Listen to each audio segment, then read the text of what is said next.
আজকে আমি আর মা এসেছি বাপির সাথে ক্যাস্ট্রল কোম্পানির ফাংশানে।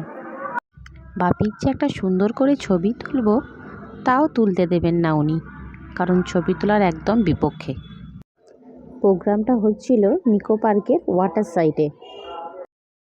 অ্যাঙ্কারিংয়ের দায়িত্বে ইনি ছিলেন। ইনি কিন্তু ছোট পর্দায় কাজ করেন, আমরা সবাই চিনি। এখানে সব বাচ্চাগুলোর হাতেই মোটামুটি এরকম বানানো হচ্ছিল, তো আমিও বাচ্চা হয়ে বানিয়ে নিলাম। সেকেন্ড বেস্ট মানে সেকেন্ড রানার আপ হয়েছে যিনি ইজ মিস্টার বাসুদেব দাস। তাকে আমরা মঞ্চে ডেকে নেব, জোরে হাততালি দিয়ে।